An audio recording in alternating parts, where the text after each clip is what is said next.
जैसा कि आप में से बहुत सारे लोग जानते होंगे, ये हमारी आज़ादी का 75वां साल है और इसके अंतर्गत राजीव गांधी फाउंडेशन की तरफ से हमने बहुत सारे अलग-अलग प्रोग्राम्स की सीरीज की है। इस 70 सालों में अपनी हिस्ट्री को सेलिब्रेट करते-करते हम ये भी सोचते हैं कि हम आगे इस देश के लिए क्या कर सकते हैं और इस देश के विकास के लिए हम किस तरह से योगदान दे सकते हैं। उसी के अंतर्गत हमने एक प्रतियोगिता को शुरू किया। उस प्रतियोगिता के अंतर्गत हम अलग-अलग तरीके के आइडियाज को इनवाइट कर रहे हैं, जिसको लेके हम डिस्कशन भी करेंगे। आज हमारे साथ इस कॉन्वर्सेशन में डॉक्टर अशोक खोसला जी जुड़े हुए हैं, डॉक्टर राजेश टंडन जी जुड़े हुए हैं और श्री विजय महाजन जी भी जुड़े हुए हैं, जो आरजीएफ के सीईओ हैं। और हम इन तीनों से गुजारिश करेंगे थोड़ा-थोड़ा अपने आइडियाज के बारे में बताने का, जिससे कि जो यहाँ पे हमारे साथ यंग लोग जुड़े हुए हैं उन्हें भी मार्गदर्शन मिले। इसके साथ ही साथ हमारे साथ आज दो और बहुत ही खास मेहमान हैं। आस्था दीपाली जी हैं हमारे साथ और यामिनी है हमारे साथ, जो भी इन लोगों से सवाल पूछेंगे और अपने जो भी उनके मन में आशाएं और शंकाएं हैं वो अपनी डिस्कस करेंगे।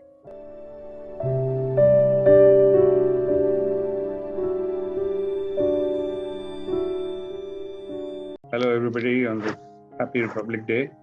Happy to see a lot of young people in this conversation. Bharat actually एक बहुत ही युवा देश है। हम लोगों की जो मीडियन एज है वो अभी 30 साल है, यानी कि पूरी जनसंख्या के आधे लोग जो हैं वो 30 साल से नीचे हैं और आधे 30 साल के ऊपर हैं। बहुत ही यंग नेशन है और जिस साल में हम गुजर रहे हैं, यानी 15 अगस्त 2021 से 15 अगस्त 2022 तक, वो आज़ादी का 75वां वर्षगांठ था। इसलिए उसके बारे में बहुत सारी सेलिब्रेशंस हो रही हैं इंडिया एट 75 के नाम से। तो हमने भी पिछले 6-8 महीने उसको काफ़ी तरीकों से सेलिब्रेट किया है। इसके बारे में हम लोगों ने बहुत सारे इवेंट्स भी किए हैं, कुछ तो श्रृंखलाएं चल रही हैं। एक श्रृंखला चल रही है, जैसे जितने भी लोगों को ज्ञानपीठ अवार्ड्स मिले उनके बारे में जूम पे कार्यक्रम होते हैं 1-1 घंटे के। एक और श्रृंखला है जिसमें कि अलग अलग जो एनवायरमेंटल मूवमेंट्स हुई हैं, Ashok ji, of course most of them started long after independence, mostly Chipko के बाद, उनको सेलिब्रेट किया जा रहा है। एक और है जिसमें कि the less well known regional freedom movements, उनके बारे में प्रोग्राम्स बनाए जा रहे हैं और सेलिब्रेट हो रहे हैं। और जिन लोगों ने भारत की क्राफ्ट ट्रेडिशंस को मेंटेन करने के लिए काम किया, उनके बारे में कार्यक्रम्स हो रहे हैं। तो अलग अलग चीज़ों पे हम लोग कार्यक्रम करते रहे हैं, लेकिन हमें लगा कि 6 महीने तक हम लोग सेलिब्रेट करते रहे। हालांकि उसमें भी एक तरह से दो तरह के लोग हैं, जो सेलिब्रेट कर रहे हैं कि बहुत ही चीज़ें हो गई, और कुछ लोग ऐसे भी हैं जो कह रहे हैं कि कुछ भी नहीं हुआ। अधिकतर लोग बीच में हैं कि बहुत हुआ भी है और बहुत अभी होना भी है। लेकिन हमने सोचा कि अब क्योंकि 6 महीने और बचे हैं करीब करीब इस 75वें साल में, तो क्यों ना हम भविष्य की तरफ चलें। Why don't we look at the future? So starting 26 January 2022, we are shifting from India at 75 to ideas for India at 100. Because we are a nation of the young, people who are 30 today, in another 25-30 years, they will still be at the peak of their life. In fact, many of them will be at the peak of their careers or whatever field they choose. So it's very important for them to start envisaging today what kind of India do they want in 2047 or 2050. And if they want that kind of India, then what do they have to start doing for it individually and collectively starting today? Because it will not happen automatically. You know, just as we never got the freedom of India automatically, इसमें बहुत मेहनत करनी पड़ी, लाखों लोगों ने इस पे, करोड़ों लोगों ने इस पे मेहनत की और बहुत सालों के लिए मेहनत की, उसी तरह इंडिया एट 100 अगर वो एक लिवेबल नेशन होए, अगर वो ऐसी नेशन होनी है जो हमारे आइडियल्स के अनुसार है। उन आइडियल्स में थोड़े परस्पर डिफरेंसेस हो सकते हैं, लेकिन I am sure all of us want equality of opportunity for everybody, we want a reasonable good standard of living for everybody, we want universal education and health for everybody, we want an environment where जल जंगल जमीन जो है वो protected है, जहां हम सांस ले सकते हैं। So these are just the physical attributes. लेकिन इसके अलावा we want the ability to express ourselves, the ability to associate with others for any civil purposes. We want the ability to seek justice. We want the ability to get good quality public services.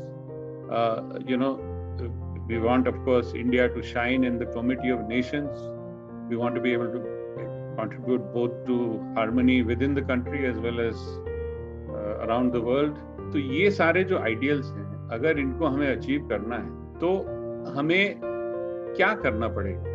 ये automatically तो नहीं मिलेगा, और जो आजकल जो माहौल चल रहा है उससे तो लगता है कि इसका उल्टा ही शायद ना मिल जाए। तो इसलिए अगर हमें उन आइडियल्स की तरफ चलना है तो what do we have to do? And for that we have launched this initiative called Ideas for India at 100.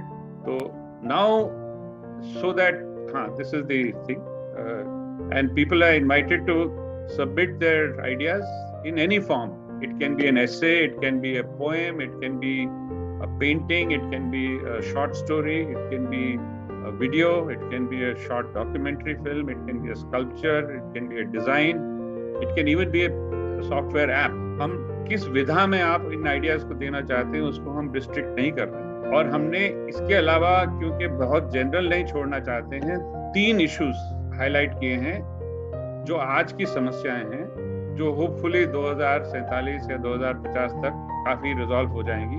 सबसे बड़ी है सोशल डिसहार्मनी, दूसरी है इकोनॉमिक इनइक्वालिटी, और तीसरी है एनवायरमेंटल क्राइसिस। तो इन तीनों के बारे में से आप किसी भी एक आइडिया को ले सकते हैं और उसके ऊपर आप अपने आइडियाज प्रेजेंट कर सकते हैं। और वो जो अभी दिखाया वो 3 प्राइजेस हर एक कैटेगरी में, हर एक इशू के ऊपर, सोशल डिसहार्मनी को एड्रेस करने के लिए, इकोनॉमिक इनइक्वालिटी को एड्रेस करने के लिए और एनवायरमेंट क्राइसिस को एड्रेस करने के लिए। There's a first prize, there's a second prize, there's a third prize. ये आइडियाज जो हैं ये बिल्कुल ब्लैंक ना हो, और हमारी जनरेशन की भी कुछ सोच भी है, कमियां भी हैं, कुछ हमारी जो आइडियल्स थे जो नहीं पूरे हो पाए, वो क्यों नहीं हो पाए, उन सब चीज़ों के बारे में हम थोड़ी बातचीत आप लोगों से करना चाहते हैं। 2 साथी हैं, डॉक्टर अशोक खोसला और डॉक्टर राजेश टंडन। दोनों को मैं बहुत समय से जानता हूँ, दोनों ही मेरे गुरु रह चुके हैं। और डॉक्टर अशोक खोसला पिछले करीब 50 वर्ष से एनवायरनमेंट और डेवलपमेंट के ऊपर डेवलपमेंट ऑल्टरनेटिव संस्था के माध्यम से काम कर रहे हैं। डॉक्टर राजेश टंडन जो हैं पिछले 40 वर्ष से पार्टिसिपेटरी डेवलपमेंट के ऊपर काम करते हैं। इनकी संस्था का नाम है प्रिया पार्टिसिपेटरी रिसर्च इन एशिया। लेकिन इनकी जिन संस्थाओं में बैठते हैं या जिनमें ये काम करते हैं, वो केवल एक बहुत छोटा दायरा है, उससे बहुत हट के अशोक जी ने और राजेश जी ने राष्ट्रीय और अंतर्राष्ट्रीय स्तर पे बहुत काम किया है और अभी भी कर रहे हैं। और ताकि इनके अनुभव का मैं फायदा ले सकूं, हम तीनों ने मिलके एक एसे लिखा था पिछले साल कोविड के बीच में। उसका शीर्षक है सिटीजन्स एजेंडा 2050। तो थोड़ा उसके ऊपर हम आज बातचीत करेंगे। आप में से जो लोग इस पेपर को देखना चाहते हैं, एक counterview.org एक ऑर्गेनाइजेशन है, उसके वेबसाइट पे आप चले जाइए और उसका जो ह्यूमन राइट्स सेक्शन है उसमें ये आर्टिकल छपा है, सिटीजन्स एजेंडा 2050 और rebuilding a new India.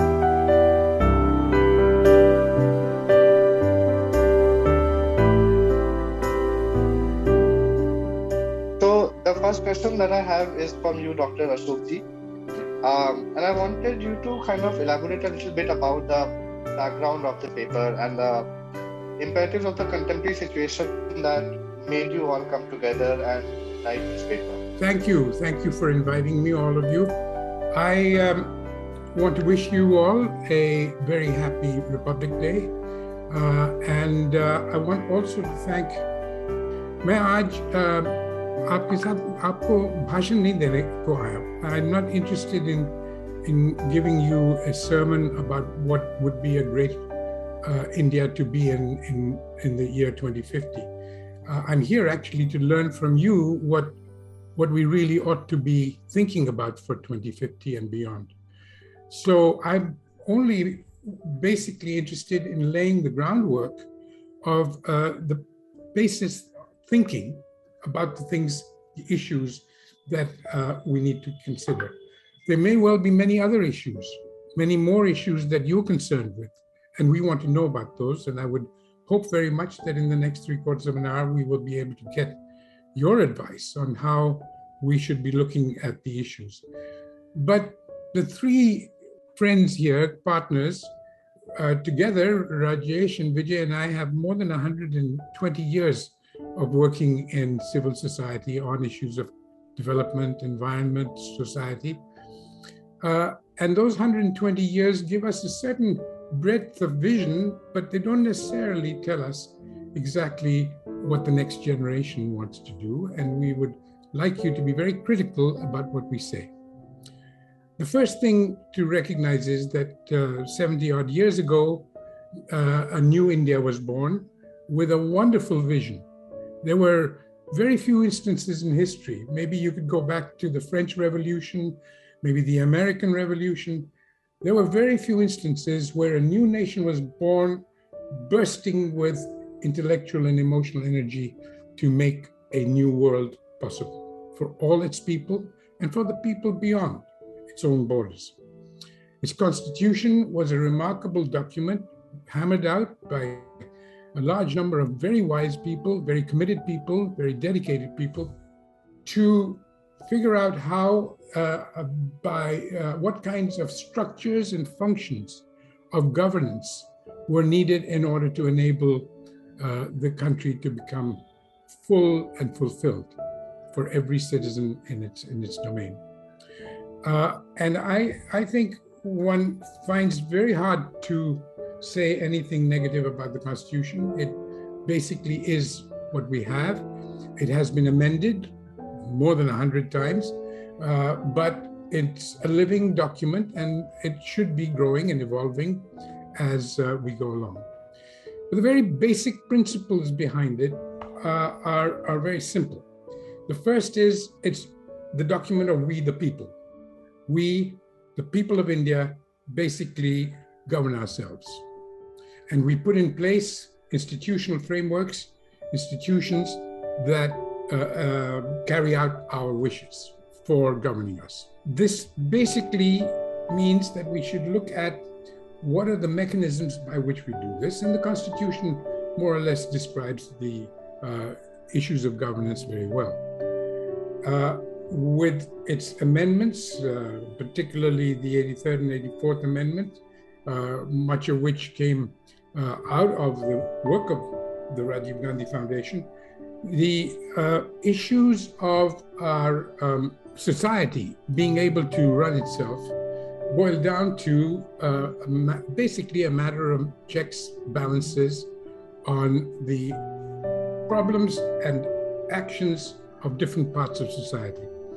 Now, you know, you can divide society up in many, many different ways, but the most basic fundamental domains, the three fundamental sectors of society are, in very real terms, government, business, and people, civil society.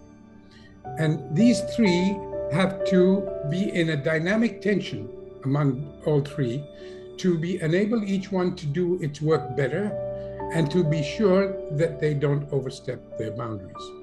Government is supposed to set the rules and the basic infrastructure, the functions, bylaws, the laws, etc., under which people operate. And its job is essentially to ensure that the rest of society is able to provide its, to be able to fulfill its roles. Business is in the job of creating jobs on the one hand and supplying the goods and services that people need, particularly the basic needs of food, shelter, clothing, housing, education, health services, etc. So you have business making and selling things, government making sure that the controls are in place, that they're done properly, so that the basic objectives of society, an equitable, fair, socially just, and prosperous society are fulfilled. And that leaves the third sector, which is the civil society, the people. And essentially, these three need to be equally strong if there's going to be real democracy. The kind of democracy that was envisioned in the year 1950 is basically a democracy in which all these three are strong, vibrant sectors exerting pressures on each other to perform better. Unfortunately, over the last 70 years, in the early stages, it was government. Till about 1990, 1991, it was primarily the government that was essentially running the show. From 1991 onwards, the business took over and basically started becoming the dominant sector. And as each of these grew stronger and stronger, civil society got weaker and weaker. So a very strong motivation for Rajesh and Vijay and me to write that paper, which I recommend that you all see, is not because we wrote it, but because it addresses a fundamental issue confronting our country, which is that the people sector, civil society, is far too weak for this country to be able to function properly. And so what we will be talking about today, I hope, is how do we rebuild and re-strengthen this third sector as a way not only of bringing it in balance with the other two, but strengthening the other two as well, to be able essentially to exert forces on them that are positive, constructive, and moving forward. And that basically is what the basis of our document is. My partners will talk to you a little bit more about the specifics. And I think the most important thing for my ears is the truly Indian vision that underlies our vision for 2050. A vision that is Gandhian, comes from the true ethos and genius of an Indian culture, and a culture that is wide and ecumenical and universal. And it wants essentially to fulfill the dreams of the new India, not just for a few rich people, but for everyone in our country. So thank you for this, and I hope the discussion will give us a chance to look at how we can take all these issues forward. Thank you.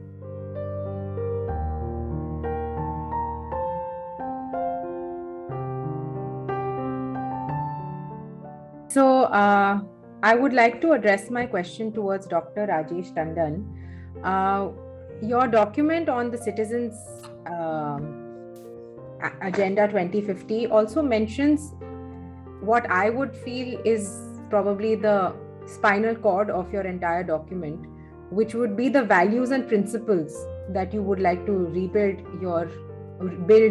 your India on, and for this current generation, building the new India, which they have, which they would envision. So, if you could please tell us a little more about what are these values and principles, what went behind thinking about them, where did you find the absence of certain values and principles in social action that brought about the necessity to reiterate these? Thank you.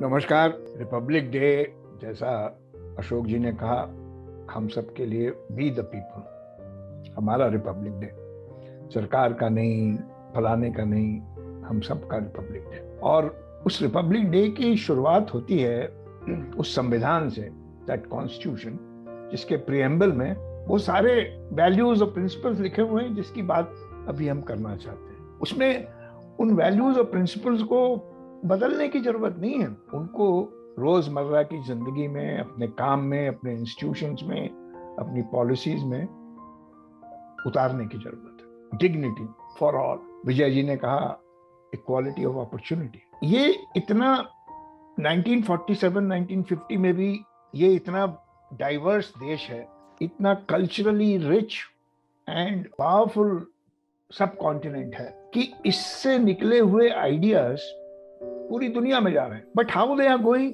Because each idea is respected in its own regional and contextual relevance. Principles are universal, but when they are operationalized, they are contextually rooted. एक हफ्ते पहले 17 जनवरी को America में Martin Luther king junior day मनाया जाता है। आप में से कई लोगों को पता होगा, वो वहाँ पे जो अफ्रीकन अमेरिकन लोग हैं जिनके साथ इनइक्वालिटी और डिस्क्रिमिनेशन होता है, उनके बहुत बड़े लीडर थे और महात्मा गांधी के अनुयायी थे।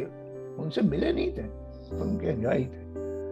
उनके सत्याग्रह, उनके पीसफुल आंदोलन और नॉन वायलेंस के वो प्रैक्टिशनर थे। जैसे महात्मा जी को मारा गया वैसे ही उनके भी गोली लगी और वो 40 साल के भी नहीं थे। मैं ये बात इसलिए आपको कह रहा हूँ कि कई बार वो कहावत है ना, घर की मुर्गी दाल बराबर। तो अपने घर की अपनी आइडियाज को, अपने नए विचारों को, अनुभवों को उतना महत्व कई बार नहीं देते और बाहर से लोग उसको वैल्यू देते हैं। एक बहुत फंडामेंटल प्रिंसिपल है कि we start with the local. भाई ये प्रिंसिपल इतना रेलेवेंट है क्योंकि जो आसाम में खेती हो रही है वो पंजाब में नहीं हो रही, वो हरियाणा में नहीं हो रही, वो तमिलनाडु में नहीं हो रही। जो आसाम का नेचुरल रिसोर्स बेस है, जो वहाँ का इकोलॉजिकल बेस है, जो वहाँ का कल्चर, लैंग्वेज, हिस्ट्री है, वो यूनिक है। अगर basic necessities, basic requirements locally fulfil होते हैं तो कुछ एडिशनल चीजें बाहर से आ सकती हैं। आप देख रहे हैं पेंडेमिक ने 2 साल में क्या हमको तमाचा मारा है, हमारी पॉलिसीज को तमाचा मारा है। कौन सी पॉलिसी? कि you make here and sell there. ये जो इकोनॉमिक मॉडल है ना, इसको ऐसा तमाचा लगाया कि अब चिप भी नहीं आ रहे और लैपटॉप भी नहीं मिल रहे और मोबाइल भी नहीं मिल रहे, उनके दाम भी बढ़ गए क्योंकि चिप एक जगह बन रहा है और जहां पे सोया प्रोड्यूस हो रहा था वहां से आ नहीं पा रहा है तो बाकी जगह सोया नहीं है। बेसिक रिक्वायरमेंट्स जो हैं वो लोकली अगर फुलफिल हों तो उसके ऊपर फिर आप डिस्ट्रिक्ट, रीजन और नेशनल लेवल और इंटरनेशनल लेवल पे जाए। मैं छोटा था, कानपुर, लखनऊ, इलाहाबाद का रहने वाला हूँ। ट्रेन से हम लोग जब जाते थे तो कानपुर से मोतीचूर के लड्डू लेके जाते थे। बीच में संडीला पड़ता था, वहाँ हड़िया में लड्डू मिलते थे और फिर लखनऊ जाके मलाई की गिलौरी खाते थे और इलाहाबाद में मिर्ची वाले समोसे खाते थे। अब पता नहीं वो मिलते भी हैं कि नहीं। अब अगर हैमबर्गर ही मिलेगा, पिज्जा ही मिलेगा, मोमो ही मिलेगा, मुझे भी हैमबर्गर अच्छा लगता है, पिज्जा अच्छा लगता है, मोमो अच्छे लगते हैं, सब अच्छा लगता है, पर मुझे संडीले के लड्डू भी चाहिए यार। उसको क्यों हमने बर्बाद कर दिया? मुझे वो अवधी गाने भी पसंद हैं, मुझे बेगम अख्तर की गजल भी पसंद है और मुझे जॉन बेस के उसका गाना भी पसंद है। उसमें क्या बात? मैं 6 भाषाएं क्यों नहीं सीख सकता हूँ? मैं 6 भाषाओं के म्यूजिक और आर्ट्स और कल्चर को क्यों नहीं अप्रिशिएट कर सकता हूँ? Universal solutions are destroying our ecology as well as the economic model. Universal solutions नहीं है। ये आजकल कहा जा रहा है एक ऐप बना दो, सब कहीं चिपका दो। कैसे चिपका दें? Technology is a product of social and engaged thinking of its people. Technology therefore must serve the people, not people becoming dependent on technology. आज के संदर्भ में local, organized by people, inclusive, maintaining diversity, enriching by learning from others. अगर natural resources के base को हम लोग locally productive बना दें, we are now returning to natural farming, organic farming वगैरह वगैरह, क्योंकि पेंडेमिक के दौरान फर्टिलाइजर भी नहीं जा पाया इधर से उधर अभी भी मारामारी हो रही है कहीं कहीं जो फर्टिलाइजर पे डिपेंडेंट है। भाई लोकल यूज करो, लोकल सीड यूज करो, इतने तरह की टेक्नोलॉजी हमारे यहाँ उपलब्ध है, उसको मॉडर्नाइज करो। ऐसा क्यों है कि डिजिटल टेक्नोलॉजी की कंपनियों का 85% एनुअल टर्नओवर यूरोप और अमेरिका की कंपनियों को सर्व करने में होता है? कौन सी डिजिटल टेक्नोलॉजी मधुबनी के एक छोटी महिला सरपंच के लिए उपलब्ध है? कौन से एक्सपर्ट बेंगलुरु से वहां जाके एक हफ्ता बिताया? क्यों नहीं कर सकता वो टेक्नोलॉजी वहां पे उस सरपंच के लिए मदद, जिससे कि वो विलेज के रिसोर्सेज की अच्छे ढंग से प्लानिंग करे, उसका डेटा अपग्रेड करे। जो नेचर ऑफ एक लाइफ है ना, वो नीचे से शुरू होती है, ऊपर से उसको इम्पोज करने के लिए इंस्टीट्यूशंस और रिसोर्सेज अगर एक यूनिवर्सल मॉडल बनाएंगे तो लोगों का अपना इनिशिएटिव खत्म हो जाएगा। और जो लोकल रिचनेस और डाइवर्सिटी है, देख लीजिएगा आप, क्लाइमेट के इशू को कोई टेक्नोलॉजी सॉल्व नहीं करेगी, हमारी लाइफस्टाइल सॉल्व करेगी। क्यों कहते थे Mahatma Gandhi, enough for everybody's need but not for anybody's greed? क्यों कहते थे? समझदार थे इसलिए कहते। क्यों कहते थे कि अगर पॉलिसी अंत्योदय से शुरू करो, अगर जो सबसे गरीब, कमजोर और इस परिस्थिति में रिसोर्सलेस है, उसके हित में अगर शुरू करो तो सबका हित पूरा हो जाएगा। अगर प्राथमिक शिक्षा की क्वालिटी हर ग्राम सभा में, हर ग्राम पंचायत में बढ़िया हो जाए तो बाइजू जैसे लोग बिकने बंद हो जाएंगे। ये मिडिल क्लास के अनसर्टेनिटीज और फियर को लेके बाइजू बनाया जा रहा है, और जिनको चाहिए क्वालिटी एजुकेशन, वो कहाँ से बाइजू ज्वाइन करेंगे? तो ये जो विरोधाभास है, इनको सुधारने का एक ही तरीका है कि हम संविधान के लिखे हुए अपने जो प्रीएम्बल के जो वैल्यूज हैं, उनको लेके start implementing from the local, put people in the centre, the weakest and those who are most discriminated against as a starting point, and provide the best resources, the best intellect. मैं आजकल higher education के issue पे काम कर रहा हूँ। मैं महात्मा गांधी को पढ़ रहा था, उन्होंने एक बहुत ही जबरदस्त बात कही। किसी ने उनसे कहा, आप नई तालीम करते हैं तो क्या यूनिवर्सिटीज की जरूरत नहीं होगी? उन्होंने कहा, हाँ है। The best universities are those which have intelligent public support, not a strong boundary wall around them. समाज के अंदर जरूरत है, इंजीनियर्स की जरूरत है, साइंटिस्ट की जरूरत है, और समाज के लिए जरूरत है, प्राइवेट गेन के लिए नहीं है, पब्लिक पर्पस के लिए जरूरत है। तो ये जो इकोनॉमिक मॉडल है, ये जिनसे हमने अपनी खोपड़ी पे लादा है, वही अब इसको रिजेक्ट करने के चक्कर में वहीं ध्वस्त हो रहा है। तो समय अभी है, आप लोगों की पीढ़ी अगर इसको, इन सिद्धांतों को लेकर लोकल लेवल पे इनोवेशन करे, ये जो कैंपेन हो रहा है आइडियाज फॉर इंडिया एट 100, तो मुझे लगता है कि वही एक तरीका है।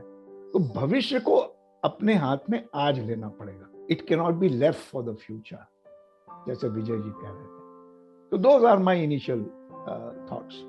और राजेश जी, आपकी बातें सुन के मुझे बहुत सारे आइडियाज याद आ रहे थे। एक तो वो technology with the human heart, जिसकी हम बहुत नेहरुवियन उसमें बात करते हैं, जो कहीं ना कहीं आपने भी टच किया। लेकिन जो दूसरा मुझे बहुत याद आ रहा था, वो था एक बहुत फेमस ग्राफिक नॉवेल है एलन मूर का लिखा हुआ 1989 में, जिसमें एक लाइन है कि ideas are bullet proof, you can kill a man but you can not kill an idea.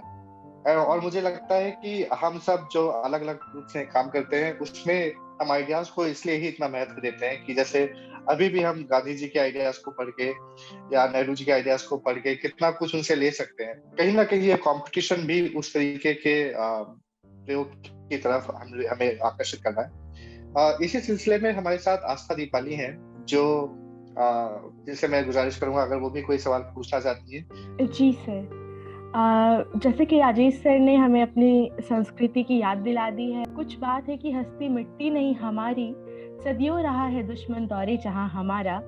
और महात्मा गांधी जी ने भी स्वराज, सत्याग्रह इत्यादि जैसे विषयों पर बात की है, और उन्होंने राम राज्य जैसे विषयों की भी कल्पना की है। और हम संविधान में भी देखते हैं कि इक्वालिटी, इक्विटी, फ्रीडम, जस्टिस जैसे विषयों की बात की गई है। तो आज के इस इंस्टीट्यूशनल फ्रेमवर्क में भी विभिन्न लॉज, पॉलिसीज, नॉर्म्स, रेगुलेशंस को सम्मिलित किया गया है। तो मैं जानना चाहूंगी कि इन मूल्यों के पुनर्स्थापन में किस प्रकार की चुनौतियां आती हैं। जैसे अशोक जी ने कहा कि एक शायद फ्रेंच रेवोल्यूशन और अमेरिकन वॉर ऑफ इंडिपेंडेंस के बाद शायद ये पहली बार था कि इतना बड़ा एक देश के बारे में एक नया सपना, उसको पहले यहाँ लड़ाई के माध्यम से नहीं, बातचीत के वार्तालाप के माध्यम से हमारी कॉन्स्टिट्यूएंट असेंबली ने किया।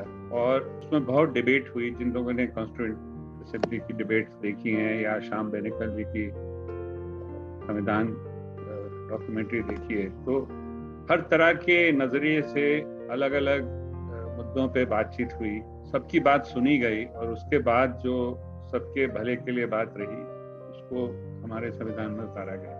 समस्या क्या है?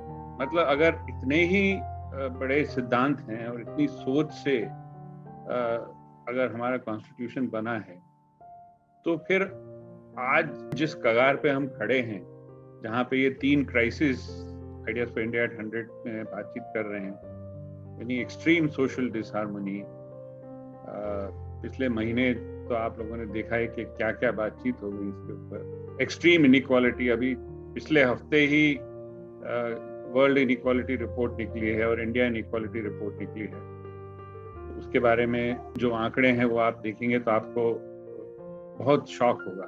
तीसरा, एनवायरमेंटल क्राइसिस जो है वो उसके कगार पे हम खड़े ही हैं, बल्कि उसको अभी ऑलरेडी भुगत रहे हैं बहुत सारे इलाकों में। तो अगर सिद्धांत ठीक थे तो क्या उनका कार्यान्वयन ठीक नहीं रहा? और अगर कार्यान्वयन ठीक नहीं रहा तो वो क्या कौशल की समस्या थी, साधन की समस्या थी या नियत की समस्या थी? मैं समझता हूं कि इन तीनों की ही कुछ ना कुछ कमी रही, लेकिन सबसे बड़ी जो कमी रही वो रही नियत की या हिम्मत की। हमारी इंटेंशंस जो हैं वो स्टेटेड प्रिंसिपल्स के अनुसार नहीं रही। We the people of India, हमने कॉन्स्टिट्यूशन बना दिया, लेकिन उसके बाद आप देखेंगे कि संविधान जो है पूरा का पूरा जो डॉक्यूमेंट है वो स्टेट को बहुत प्राइमेसी देता है कि the state shall do this, the state shall do this, the state shall do this. यहाँ तक के डायरेक्टिव प्रिंसिपल्स भी जो हैं वो उसके भी जो आर्टिकल 38 है उसका, उसमें there is no mention of any other part of the nation, either the citizens or citizens organized in the form of associations or of business and industry. Everything is the state shall do this, state shall do this, state shall do this. सिर्फ जो article 14 से article 30 तक था, 30 के बाद में amend हो गया, जो कि फंडामेंटल राइट्स, एटलीस्ट वहां पे इंडिविजुअल्स की बात हुई है। But even in their case, if you read those articles carefully, sab mein it is basically protecting the individual and her liberties of various kinds against any excesses of the state. तो मेरे ख्याल से हालांकि भारत के संविधान के प्रति मुझे बहुत श्रद्धा है, उसको बनाने की प्रक्रिया के प्रति बहुत श्रद्धा है, परंतु एक सबसे बड़ी जो मेरे ख्याल से कमी रही, वी द पीपल पहले 3 शब्द हैं, लेकिन उसके बाद वी द पीपल का रोल जो है वो बहुत कम रहा है, सिवाय इसके कि we the people shall participate in elections and vote for representatives who then will constitute a government at the state and the central level and etcetera etcetera. लेकिन ये जो इनडायरेक्ट पार्लियामेंट्री डेमोक्रेसी है, उसमें भी first past the post system है, उसमें भी there is this concept of ruling majority party, and then there is an all powerful executive which also has a hand in appointment of the judiciary, which also can call for meetings of the legislature or not call for the meetings of the legislature, which also puts up all the drafts for the legislature. आप जानते हैं कि भारत में 1968 के बाद एक भी single private member bill नहीं पास हुआ है। सारे बिल जो पास होते हैं वो कोई जॉइंट सेक्रेटरी उसको ड्राफ्ट करते हैं, मिनिस्टर्स कैबिनेट उसको अप्रूव करती है और जो रूलिंग पार्टी है वो उसकी मेजॉरिटी होती है, वो उसको पास करवा लेता है। इसी तरह चलिए लोकसभा तो फिर भी काफी दिन मिलती है, लेकिन अधिकतर राज्यों में हमारी जो स्टेट असेंबलीज हैं, कई राज्यों में तो केवल साल में 5-5 दिन 6-6 दिन के लिए मिलती हैं, और धड़ल्ले से सारे लॉज और सारे बजट पास हो जाते हैं। कई बार जो है पूरा स्टेट बजट जो है 90,000 1 लाख करोड़ का बजट जो है वो 2 मिनट में वॉइस वोट से पास हो जाता है बिना डिस्कशन। तो क्या हुआ है कि हमें हमारे संविधान में जो हमने एक ढांचा बनाया इंस्टीट्यूशंस को चलाने का, इन प्रैक्टिस वो नहीं चल रहा है, वो केवल इन फॉर्म चल रहा है, इन स्पिरिट नहीं चल रहा है। और इसके कारण लोगों का विश्वास जो है फॉर्मल इंस्टीट्यूशंस के ऊपर से उठ रहा है। जो लोग फॉर्मल इंस्टीट्यूशंस को इस्तेमाल नहीं कर पाते हैं, अगर वो अमीर हैं तो उसका कोई ऑल्टरनेटिव बना लेते हैं। अगर पुलिस आपका ध्यान नहीं रख सकती तो आप प्राइवेट सिक्योरिटी गार्ड रखते हैं। अगर आपके स्टेट इलेक्ट्रिसिटी बोर्ड आपको बिजली नहीं देता है तो आपके घर में जनरेटर है या सोलर लग गया आजकल। अगर आपके बच्चे गवर्नमेंट स्कूल ठीक नहीं चल रहे हैं तो आप उनके लिए प्राइवेट स्कूल में भेज सकते हैं। अब तो प्राइवेट यूनिवर्सिटीज भी हो गई, इत्यादि इत्यादि। तो those who are rich can afford, और those who are poor they basically have to drop out. उनके लिए ना स्वास्थ्य है, ना शिक्षा है, ना जस्टिस है।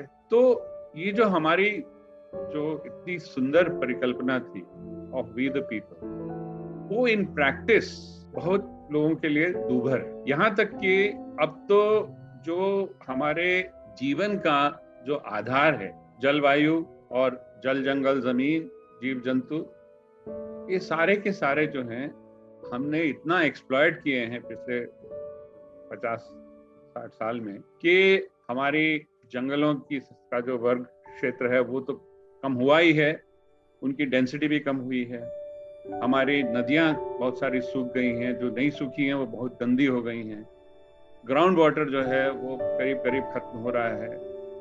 हमारे सॉइल्स जो हैं, पंजाब जैसे क्षेत्र में जो हमारी जो मिट्टी है वो बिल्कुल केमिकल से भर गई है। हवा के बारे में तो दिल्ली वालों को क्या बताया जाए, एयर क्वालिटी सभी जानते हैं। तो जब हम अपने जीवन के आधार जो हैं उनका ही हम लोग सामूहिक रूप से ध्यान नहीं रख पा रहे हैं, तो फिर संस्थाओं का क्या मतलब। तो ये तो रहे चैलेंजेस।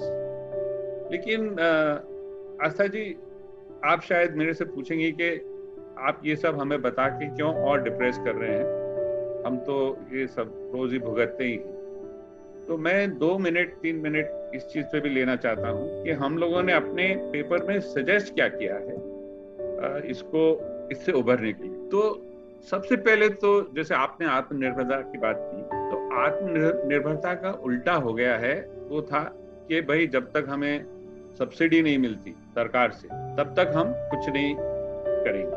आज आप हमारी कृषि ले लीजिए, आज आप हमारा शिक्षा क्षेत्र ले लीजिए, स्वास्थ्य क्षेत्र ले लीजिए, 2 ही टाइप के सेगमेंट्स बचे हैं। या तो जो अमीरों के हैं वो खूब पैसा दे के किसी भी स्टैंडर्ड की फैसिलिटी बनवा लेते हैं, बाकी सब लोगों के लिए सरकारी बजट और सब्सिडी। मतलब जो बीच में जो जनसंख्या है बहुत सारी है, मिडिल क्लास, वो भी सब्सिडी के बेसिस पे ही सब काम चलाना चाहते हैं। आत्मनिर्भरता एक तरह से बहुत रेयर चीज है, जो कि अगर मजबूरी है तभी हम लोग आत्मनिर्भर होना चाहते हैं। तो आत्मनिर्भरता को हर एक आयाम, इसका हर एक जो आयाम है उसको हमें प्रैक्टिस करना होगा। दूसरा जो है, जो राजेश जी ने कहा और अशोक जी कई बार बोल चुके हैं कि the solution to the environment crisis will come through change in individual lifestyles. It will not come through political or policy corrections, and it will not come at all through market correction. Market institutions का तो काम ही ये है कि जिस चीज की demand हो उसको वो बनाएं और उसको बना के थोड़ा मुनाफा कमाएं। उनका धर्म ही ये है। तो अगर आप डिमांड ही प्लास्टिक गुड्स की करेंगे, अगर आप डिमांड ही ऐसी चीजों की करेंगे जो एनवायरमेंटली डिस्ट्रक्टिव है, तो फिर मार्केट तो वही बनाएगा और पॉलिसी उसको कितना बंद कर सकती। लेकिन as consumers if we change our patterns of demand, तो धीरे धीरे वो भी बदला जा सकता है। इसके अलावा हमने ये भी सजेस्ट किया है कि जो स्थानीय जो संस्थाएं हैं उनकी कैपेसिटी बढ़ाई जाए, चाहे वो पंचायतें हों, चाहे वो जिला परिषद हों, चाहे वो लोकल प्राइमरी एग्रीकल्चर कोऑपरेटिव्स हों, चाहे वो सेल्फ हेल्प ग्रुप्स हों, चाहे वो फार्मर प्रोड्यूसर ऑर्गेनाइजेशंस हों, इन सब को लेके हम लोग चाहते हैं कि उनकी कैपेसिटी बढ़े। And finally the other most important point that we are making in this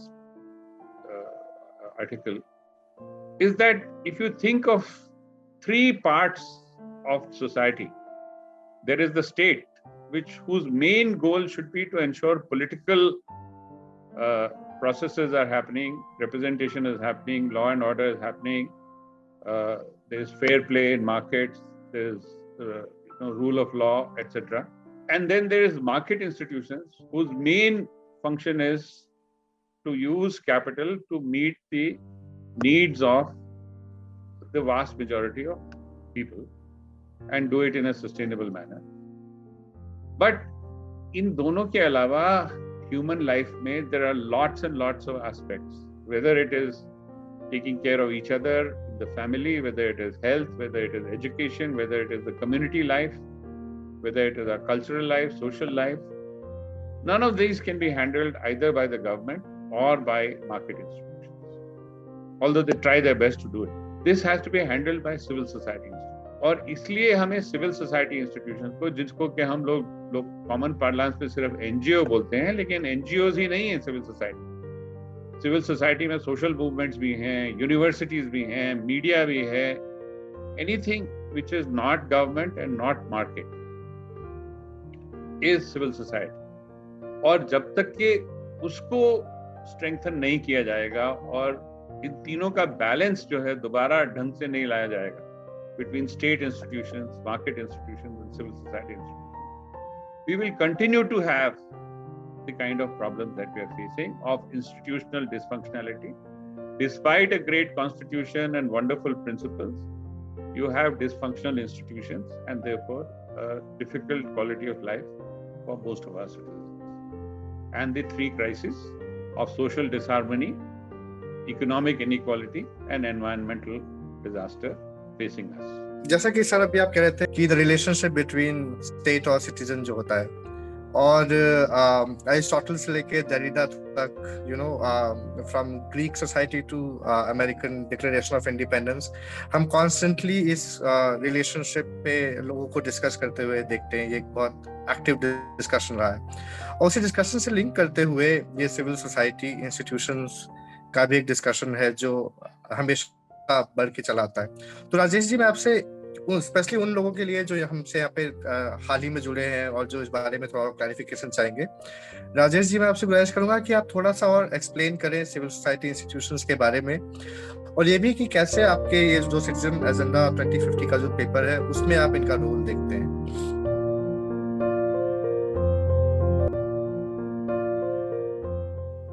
देखिए, विजय जी ने जहाँ पे बात रखी, खत्म की, वहीं से मैं शुरू करता हूँ।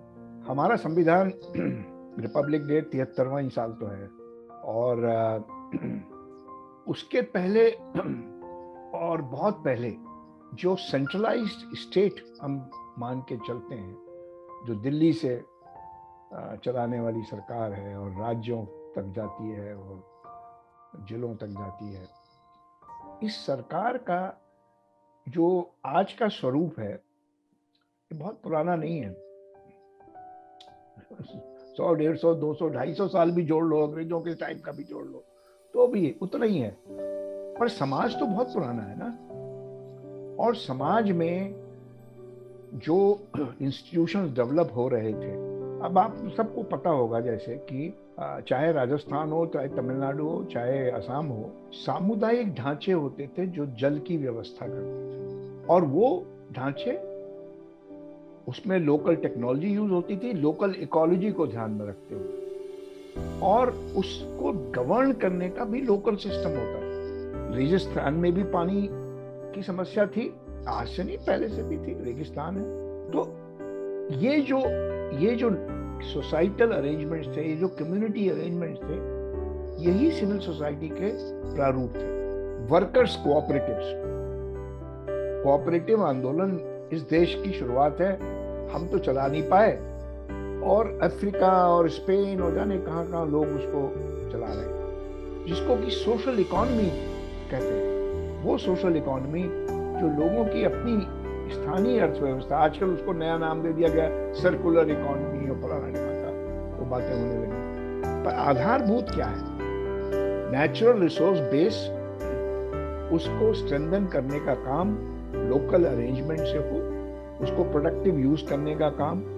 आखिर आदिवासी लोगों ने अपने स्थान पे जंगलों और उसके रख रखाव के लिए सेंचुरीज तक कैसे अरेंजमेंट किया? वो ऐसे ही अरेंजमेंट किया कि वो आपने देखा होगा, वो पेड़ काटते भी थे तो जड़ से नहीं उखाड़ देते थे, पेड़ काटते थे, उनको जरूरत थी पेड़ की, घर बनाने के लिए जरूरत थी, नाव बनाने के लिए जरूरत थी, आग जलाने के लिए जरूरत थी, तो वो सारी चीजों के लिए, पर उसका एक सिस्टम हुआ करता और वो सिस्टम लोकली गवर्न था। तो चाहे वर्कर्स का अरेंजमेंट हो, कोऑपरेटिव्स का अरेंजमेंट हो, फार्मर्स का एसोसिएशन हो, आपके जमाने का आजकल मैं क्या कहूँ, पर मेरे जमाने में तो हर मोहल्ले में एक लाइब्रेरी हुआ करती थी। और ऐसा नहीं है कि ये सिद्धांत सिर्फ हिंदुस्तान में ही चला था। मैंने देखा है, अभी कुछ वर्षों पहले की बात है, हंगरी में जब गवर्नमेंट कंट्रोल निकला तो हंगरी में बहुत सारे म्यूजियम थे और बहुत सारे आर्किटेक्चरल वंडर्स थे। तो उन्होंने क्या किया, उन्होंने कहा कि नहीं, जहां पे म्यूजियम है या जहां पे ये आर्किटेक्चरल वंडर है, वहां के 20-25 लोग मिलके इसके गवर्नेंस की जिम्मेवारी लें और उनको जो तकनीकी मदद या फाइनेंशियल मदद चाहिए होगी वो ये सिटी गवर्नमेंट उन्हें प्रोवाइड करे। अब हमारे यहाँ मोनूमेंट्स पे कुत्ते पेशाब कर रहे हैं, क्या बताया जाए उसका? हम उसकी जिम्मेवारी लोकल लोगों को दें, वही उसका संरक्षण कर पाएंगे। जंगलों के मामले में ये बात सिद्ध हो गई, जानवरों को रख रखाव के मामले में ये बात सिद्ध हो गई। लोग उसको रखेंगे, एक तो उनकी समझ है, दूसरा उनका हित है, और वो वहीं उपस्थित हैं। पर उसके संरक्षण और रख रखाव के लिए जो इंतजाम करने की जरूरत है, वो इंतजाम के साधन उपलब्ध होने चाहिए। दुनिया में बहुत सारे देश ऐसे आज भी हैं जिनकी हम कभी कभी तारीफ करते हैं, जहां पे टैक्स का बड़ा हिस्सा सीधे लोकल इंस्टीट्यूशन को जाता है। ये ऐसे नहीं जाता कि दिल्ली से जाए और फिर चूते नीचे कुछ गिरे। क्यों? क्योंकि उनकी बात समझ में आ गई, और वो हिंदुस्तान से छोटे देश हैं, हिंदुस्तान से कम डाइवर्स देश हैं, उन्होंने ये व्यवस्था की हुई है। तो अगर आप लोकल इंस्टीट्यूशंस को स्ट्रेंथन करें तो उसमें wide range of civil society आती है, और उसमें self organising is far more important than organising to demand services from the state. तो सेल्फ ऑर्गेनाइजिंग के लिए of course you need principles, policies, but also technical and financial support. It should be made available as opposed to, restricted or controlled. बहुत सारे democratic arrangements ऐसे हैं आज भी, खास करके वो संविधान जो 1990 के बाद लिखे गए, चाहे वो चिली का हो, चाहे साउथ अफ्रीका का हो, क्योंकि हमारा संविधान तो वर्ल्ड वॉर 2 के समय का है, जैसा विजय जी बता रहे थे, जिसमें लोगों की भूमिका को सेंट्रलिटी दी गई। वहां पे you can do what is appropriate unless stopped otherwise. हमारे यहाँ उल्टा है, we have to first ask permission कि हम यहाँ पे खड़े हो सकते हैं कि नहीं, हम यहाँ चल सकते हैं कि नहीं। वहां उल्टा है, you are expected to do what you can unless stopped otherwise, and you are stopped otherwise only when your actions are harming other people, not otherwise. आप लोगों को सेल्फ ऑर्गेनाइज करके, कितने डिस्ट्रिक्ट हैं इस देश में जहाँ की एनुअल सेविंग्स जो होती है लोकल लोगों की, उसका 10% भी वहाँ इन्वेस्ट नहीं होता। कितनी बार ये बात कही जा चुकी है। क्यों भाई, हमारे पैसे हैं, हम डिस्ट्रिक्ट में सेव कर रहे हैं, बैंकों में या जहाँ भी कोऑपरेटिव बैंक में, हमारे क्षेत्र में लगे ना, वो पहला अधिकार हमारा हो। पर वो फैसला तो लोकल है नहीं, फैसला तो दिल्ली करता है। तो ये जो तमाम चीजें ऐसी हैं जिनमें लोकल इंस्टीट्यूशंस को, जो ब्रॉड स्पेक्ट्रम सिविल सोसाइटी हम कहते हैं, उनको एनकरेज करने की और उनको सपोर्ट करने की आवश्यकता है, पर उनको फ्रीडम देना बहुत जरूरी है। Let people organise themselves, what is appropriate culturally, what is appropriate ecologically, क्योंकि the form will not be identical. पहाड़ों पे जिस फॉर्म की जरूरत है उस फॉर्म की रेगिस्तान में जरूरत नहीं है, अप्रोप्रिएट नहीं है। But collective common purpose, common interest and certain values जो हमारे सिद्धांत प्रीएम्बल में लिखी हुई, इस नजरिए से इस चीज को देखने की जरूरत है। मेरे पास एक सवाल है विजय सर से कि ये जो पूरा हम डिस्कशन कर रहे हैं उसे मैं थोड़ा सा कनेक्ट करना चाहता हूँ आइडियाज फॉर इंडिया कंपटीशन से। और जैसा कि अभी राजेश जी भी बोल रहे थे कि कैसे हम अलग अलग रूप से, मतलब अलग अलग माध्यमों से उसमें हिस्सा दे सकते हैं, जैसे कला के जरिए फॉर एग्जांपल, या विज्ञान के जरिए। तो किस तरीके से हम इस तरीके के एक सिविल सोसाइटी इंस्टीट्यूट से जुड़ सकते हैं या उसे क्रिएट कर सकते हैं? अगर आप इसको थोड़ा सा हाईलाइट करना चाहें उन लोगों के लिए जो इस कंपटीशन में हिस्सा लेना चाहते हैं। तो सबसे पहले तो राजेश जी ने भी कहा और मैं फिर से दोहराना चाहता हूँ कि हम लोग सिविल सोसाइटी इंस्टीट्यूशंस जब शब्द इस्तेमाल करते हैं तो उसका मतलब केवल एनजीओ तक ही सीमित नहीं। एनजीओ सिविल सोसाइटी इंस्टीट्यूशंस की केवल एक विधा है और इसके और बहुत सारी विधाएं हैं। एक तरह से हिंदी में जब हम बोलते हैं ना समाज, बाजार और सरकार, तो उससे ज्यादा समझ में आता है कि हम किस चीज की बात करें। सिविल सोसाइटी समाज और जस्ट सोसाइटी, और उसमें कुछ इंस्टीट्यूशंस इनफॉर्मल हैं काफी हद तक, और कुछ इंस्टीट्यूशंस जो हैं वो थोड़ी फॉर्मलाइज हो जाती हैं, जैसे सेल्फ हेल्प ग्रुप्स हैं, सेमी फॉर्मल हैं, और कुछ जो हैं वो बिल्कुल रजिस्टर्ड हैं और ऑर्गेनाइज्ड हैं। तो लेकिन क्योंकि हम ये चाहते हैं कि इंडिया एट 100 के बारे में एक बहुत ब्रॉड बेस्ड थिंकिंग हो और वो यूथ सेंटर्ड हो, क्योंकि इंडिया एट 100 में सबसे ज्यादा जो है यूथ का पार्टिसिपेशन होना चाहिए, क्योंकि उनके भविष्य के बारे में बात हो रही है। तो इसके लिए मैं चाहूँगा कि यूनिवर्सिटीज, कॉलेजेस और यूथ ऑर्गेनाइजेशंस, कम से कम इन चारों के साथ हम लोग ज़रूर संपर्क बनाएं, और चाहे वो सोशल मीडिया के माध्यम से, चाहे वो हम डायरेक्ट कांटेक्ट के माध्यम से, गोष्ठियों के माध्यम से हम उनके साथ संपर्क करें और उनको हम ये बताएं कि इस पीछे क्या सोच है। दूसरा जो सबसे बड़ा फीचर हमने देखा है कि केवल शाब्दिक परंपरा जो है हमारी, कि जो लोग लिखना पढ़ना जानते हैं और अच्छी तरह से लिख सकते हैं, केवल उन्हीं को ही आइडियाज जनरेट करने की जिम्मेदारी दी जाए, ये जरूरी नहीं है। क्योंकि उसमें क्या होता है कि केवल एक तरह के ही लोग जो हैं वो आगे आते हैं। लेकिन अगर हमें अलग अलग विधाओं को महत्ता देनी, तो इसमें चित्रकला भी चलेगी, इसमें नाट्यशास्त्र भी चलेगा, इसमें कुछ जो साइंटिफिक तरीके हैं उनके बारे में भी बातचीत हो सकती है। इसीलिए हमने कहा कि अगर कोई सॉफ्टवेयर लिखना चाहते हैं जिससे कि कुछ ये प्रॉब्लम्स एड्रेस हो सके, तो that is also welcome. Sculpture is welcome, blueprints are welcome, of course pictures, theater, plays, novels, any form. Basic point is कि आप इमेजिन करिए आपको 2050 का इंडिया कैसा चाहिए, और उसके बारे में आप सोचिए, उसको एक्सप्रेस करिए, और वहां पहुंचने के लिए हमें क्या करना है ये बताइए, ताकि हम लोग एक हमारा जो कॉमन भविष्य है उसके बारे में हम लोग कुछ रास्ता निकाल सकें अगले 6 महीने। Now we have Yamini actually with us, who wants to ask a question. Yamini. Hello.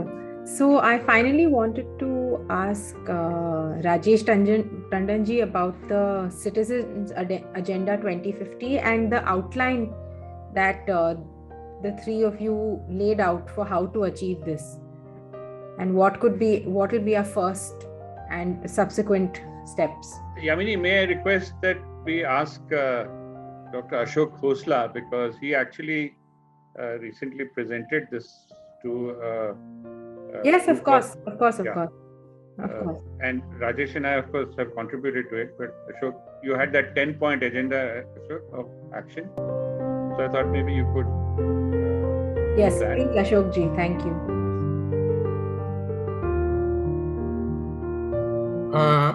I was saying that I listened to Rajesh and Vijay with such rapt attention because they speak so beautifully that I'm not sure I can add very much to what they said.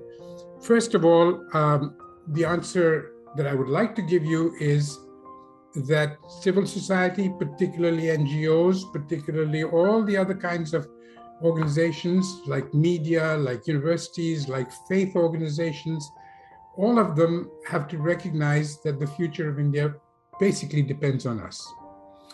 And when we talk about what we should do, it's not useful to give prescriptions for other people to do.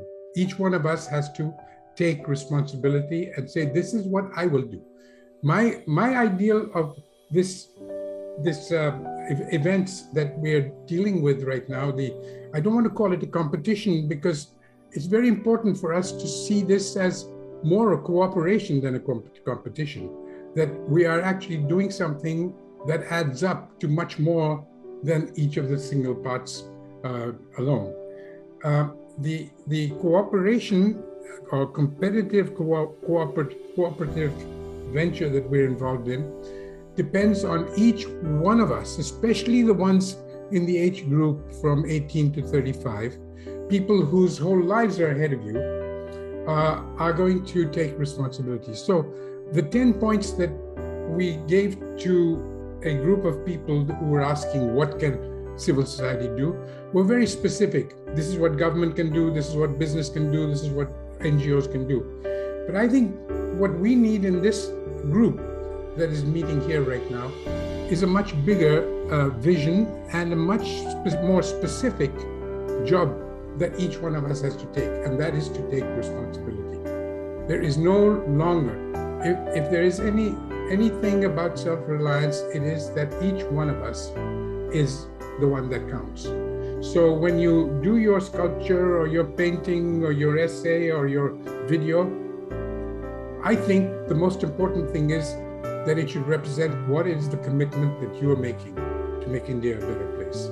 Not something that I wish somebody would do, or these are things that ought to be done.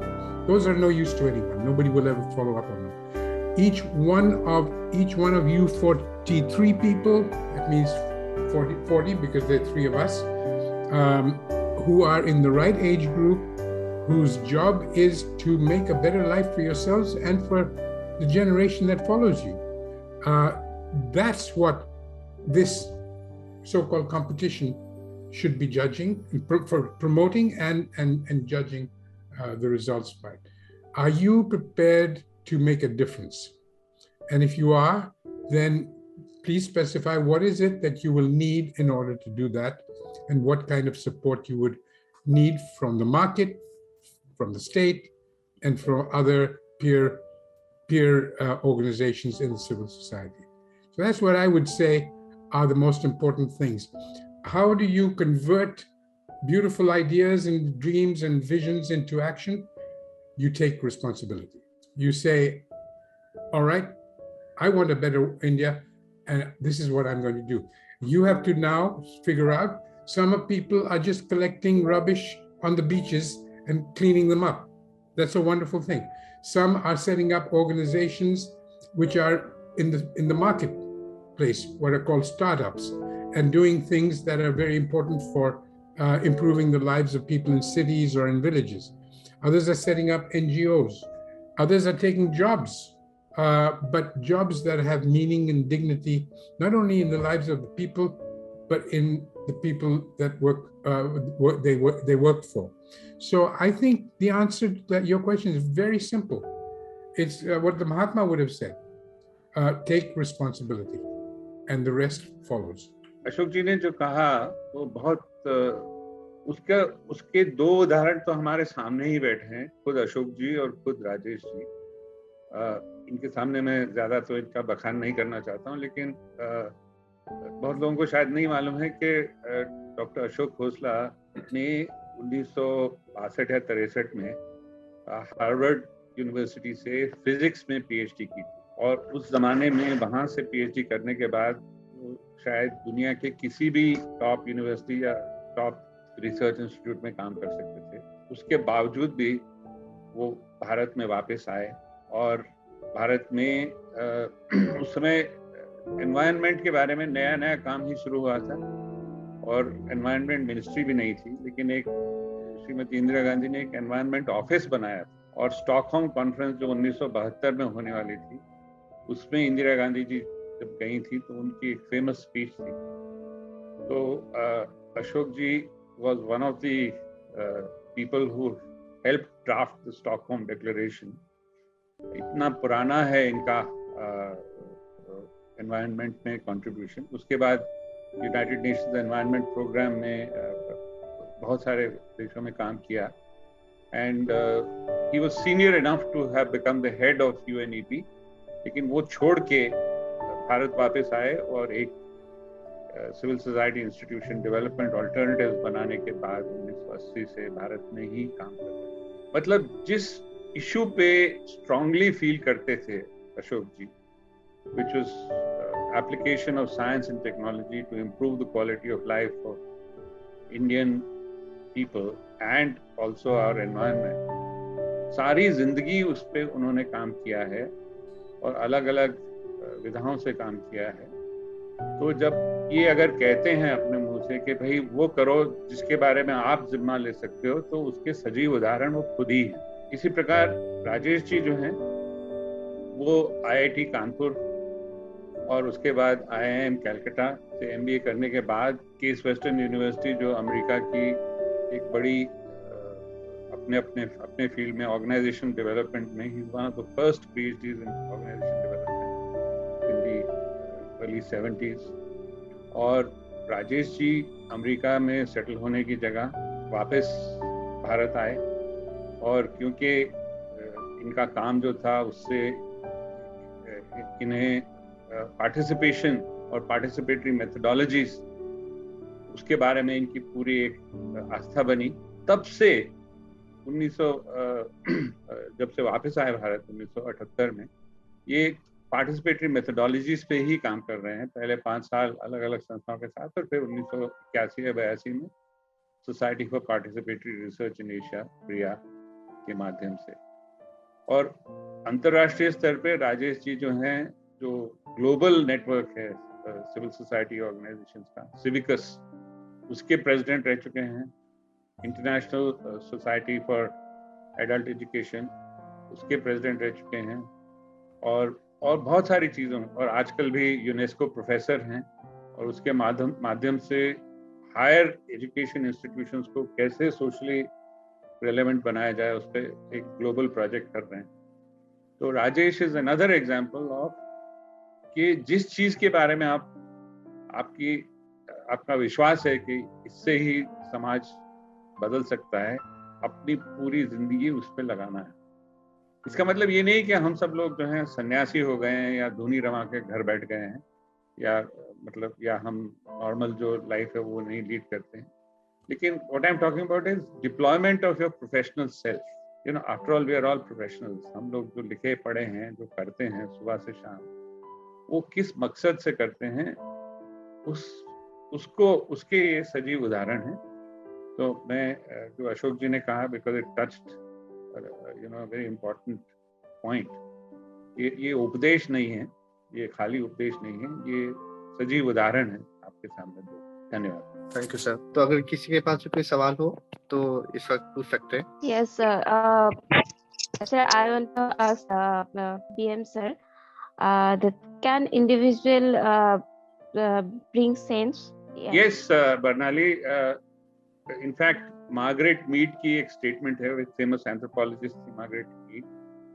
उनकी statement है, exact शब्द तो मुझे याद नहीं है, लेकिन उसका जो सारांश है वो ये है: never doubt that a small group of people can bring about change. In fact, that's the only way change has ever been brought about. You know, उनका कहने का मतलब ये है कि कोई भी बड़ा जो चेंज होता है वो किसी एक व्यक्ति के दिमाग से शुरू होता है और फिर उसके आसपास 4, 5, 6, 10, 12 लोग जो होते हैं वो बैठ के जब सोचते हैं, उसका निचोड़ निकालते हैं और उसके ऊपर रणनीति बनाते हैं, then only that change. Now they may then have thousands and lakhs and crores of followers, like Gandhi ji eventually had the whole nation following. But the fact is that the thinking about the whole process, अगर आप गांधी जी की autobiography पढ़ें या सुने, आजकल audio books में भी available है, at any time his intimate relations were only with 3, 4, 5 people at any. किसी भी समय जो उनका जो मेन सोचने के लिए जो पार्टनर्स थे या जब उनको कोई काम करने में दुविधा होती थी तो उसके बारे में बातचीत करने के लिए जो उनके जो इंटरलोक्यूटर 2-4 लोग जिनसे वो बातचीत करते थे उससे ज्यादा नहीं थे। वो जब अगर एक आम सभा में जनता में जाते थे, हजारों लोगों से बात करते थे, लेकिन वो फिर एक तरह से अपनी बात सामने रखने के लिए, इसलिए नहीं कि उस समय वो विचार कर रहे हैं कि क्या करना। So change is always brought about by deep thinking in a small collective setting, you know, और उसको सोच के, उसको समझ के और उसको प्रैक्टिस करके ही चेंज होगा। और जैसा कि हमारा जो कंपटीशन है उसके भी ट्रेलर में आपने देखा होगा, उसका टैगलाइन जो है वो गांधी जी का एक बहुत ही फेमस सेंटेंस है, be the change you want to see. तो हमने उससे काइंड ऑफ की मान के इसका ट्रेलर क्रिएट किया था। I personally want to thank all three of you, in fact, Vijay sir आपको भी और अशोक जी और राजेश जी, आप तीनों को, कि आप लोगों ने यहाँ पे आके आई थिंक इस पूरे डिस्कशन से हम में से बहुत सारे लोगों को बहुत सारी चीजें सीखने को मिली होंगी। I also want to thank Yamini and Astha for being such active participants and engaging with the papers so actively. So thank you both of you too. Thank you. Bye. Thanks. Thanks Rajesh. Bye.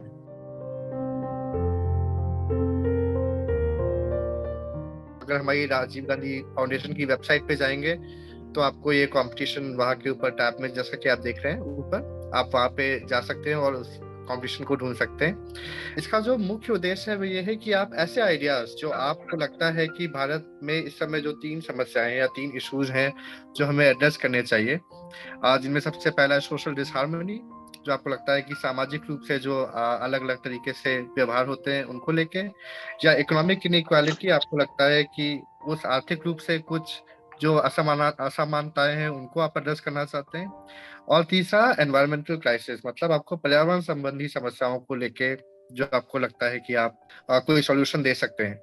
उन तीनों पे आप किसी भी माध्यम से, और ये बहुत ही इम्पोर्टेंट बात है याद रखने के लिए, कि आप इसमें कोई भी माध्यम इस्तेमाल कर सकते हैं। आप एक स्पीच भी भेज सकते हैं, आप एक ऐसे भेज सकते हैं, कहानी, आप चाहे तो अगर आप मूर्ति कला में इंटरेस्टेड है तो आप एक मूर्ति बना के भेज सकते हैं, फोटोग्राफ्स, फिल्म, प्ले वीडियो, इस तरह के आप किसी भी तरह के अलग अलग माध्यम का इस्तेमाल करके हमारे पास अपनी एंट्री भेज सकते हैं। वो एंट्री भेजने के लिए भी इसमें जो ईमेल आईडी है आप उस पर कांटेक्ट कर सकते हैं। आप जब हमारे वेबसाइट पे जाएंगे और आप इस पेज को खोलेंगे तो आपको वो ईमेल आईडी भी मिल जाएगा, आप उस पर हमें कांटेक्ट कर सकते हैं। और अगर आपको इससे जुड़ी हुई कोई समस्या हो या कोई चीज जो आपको क्लियर नहीं लग रही हो वो आप हमें बता सकते हैं। ये बिल्कुल मुफ्त है, आपको इसमें कोई भी एंट्री फी नहीं देनी है, आप बिना एंट्री फी के इसमें अपनी एंट्रीज भेज सकते हैं और एक से अधिक एंट्रीज भी भेज सकते हैं, तो ऐसा जरूरी नहीं कि आप एक ही एंट्री भेजें। इस कंपटीशन में हमारे पास मुख्य रूप से 4 पुरस्कार हैं, लेकिन हर पुरस्कार में अलग अलग संख्याएं हैं। जैसे पहले पुरस्कार में तीनों जो मैंने आपको अभी इश्यूज बताए उनसे जुड़ा हुआ पहला पुरस्कार है जो 25,000 का है। उसके अलावा आपको दूसरा मिलेगा जिसमें 15,000 के 3 पुरस्कार हैं, ऐसे ही 10,000 के 3 पुरस्कार हैं जो थर्ड प्राइज के लिए, और उसके अलावा 9 स्पेशल मेंशंस हैं जो 5,000 ईच के, मतलब हर विषय पे 3 स्पेशल मेंशंस हैं हमारे पास। जब आप हमारी वेबसाइट पे जाएंगे तो आप इसके रूल्स एंड रेगुलेशंस एक बार जरूर ध्यान से पढ़ लीजिएगा, वो हिंदी और इंग्लिश दोनों में अवेलेबल है आपके लिए, तो प्लीज उनको आराम से पढ़ लीजिएगा। और अगर उससे जुड़ी हुई भी कोई आपके पास क्वेरी है तो आप हमें बता सकते हैं ईमेल करके। हमारे रूल्स एंड रेगुलेशंस में ही आप हमारा ईमेल आईडी भी पाएंगे, तो जरूर हमें कांटेक्ट कीजिए। तो ये तो रहा मेजरली कंपटीशन के बारे में। इसमें आप बढ़ चढ़कर हिस्सा लीजिए, अपने जो भी साथी हैं, आपके जो दोस्त हैं, उनको भी प्रेरित करिए इसमें हिस्सा लेने के लिए। हम ये आशा करते हैं कि आप में से ज्यादातर लोग अलग अलग तरीके के आइडियाज लेके आएंगे। ये जो पूरा सेशन था, आपने इसमें बहुत सारी बातें सुनी होंगी जिनसे आपको कोई ना कोई प्रेरणा जरूर मिली होगी, मैं ऐसी आशा करता हूँ। तो मैं उम्मीद करता हूँ कि आप सब एक्टिवली पार्टिसिपेट करेंगे इस कंपटीशन में, और हमें भी बहुत अच्छा लगेगा आपके अलग अलग तरह के आइडियाज देख के और पढ़ के। So we look forward to receiving the entries from you. Thank you everyone.